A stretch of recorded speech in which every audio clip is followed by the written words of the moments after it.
नमस्कार दोस्तों, आज की वीडियो में हम भारत के एक बहुत ही महत्वपूर्ण और चर्चा में रहने वाले कानून FCRA यानी फॉरेन कंट्रीब्यूशन रेगुलेशन एक्ट के बारे में बात करेंगे।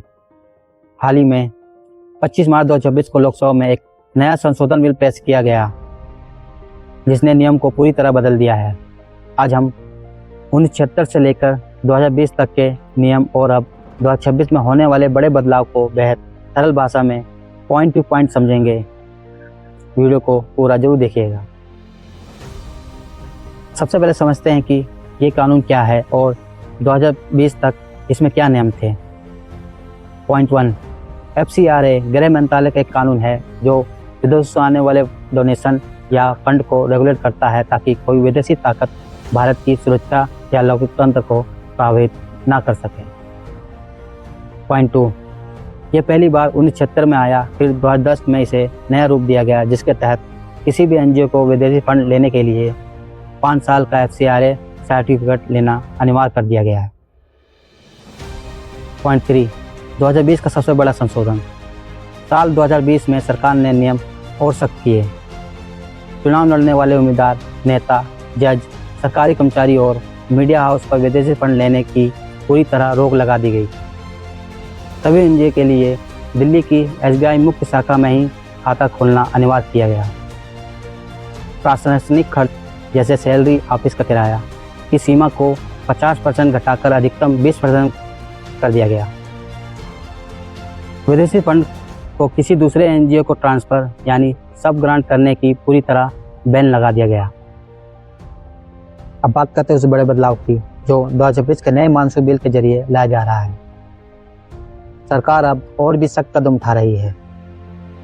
पॉइंट 4, लाइसेंस कब तो संपत्ति भी जब्त। नए बिल का सबसे बड़ा ये नियम है कि अगर किसी NGO का FCRA लाइसेंस रद्द या उन्हें सरेंडर होता है तो विदेशी पैसे से बनाई गई उसकी सारी संपत्तियां अब सरकार के विशेष अथॉरिटी के कब्जे में चली जाएगी। पॉइंट 5, आंशिक विदेशी पैसा। अगर किसी संपत्ति को बनाने में थोड़ा सा भी विदेशी पैसा लगा है तो वह पूरी संपत्ति सरकार ले लेगी। संगठन सिर्फ अपने घरेलू पैसे वाले हिस्से को ही वापस मांग पाएगा।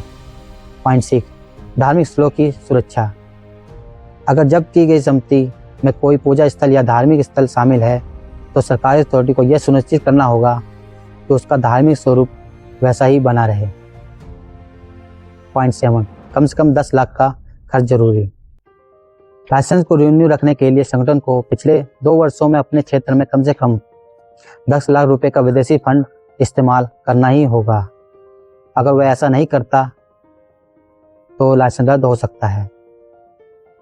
पॉइंट 8, अपील का अधिकार नहीं। अगर सरकार किसी NGO का लाइसेंस रिन्यू करने से मना कर देती है तो इस बिल के मुताबिक संगठन को अपील करने का कोई मौका नहीं मिलेगा और ना ही रिन्यूअल खारिज होने से पहले उन्हें अपना पक्ष रखने का समय दिया जाएगा। पॉइंट 9, अधिकारियों की सीधी जिम्मेदारी। कंपनी के डायरेक्टर्स, पार्टनर्स या ट्रस्टीज को अपराध के लिए सीधे जिम्मेदार माना जाएगा जब तक कि वे खुद को बेकसूर साबित ना कर दें।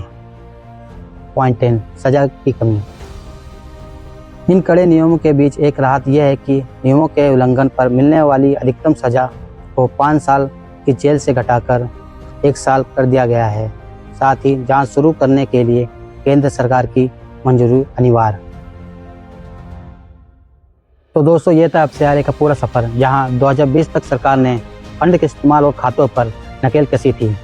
वही 2026 के नए बिल से अब विदेशी फंड से बनी संपत्तियों पर भी सरकारी नियंत्रण मजबूत होने जा रहा है। आपको सरकार का यह नया कदम कैसा लगा? कमेंट सेक्शन में अपनी राय जरूर दें। वीडियो को लाइक और शेयर, चैनल को सब्सक्राइब करना ना भूलें। मिलते हैं अगले वीडियो में। धन्यवाद।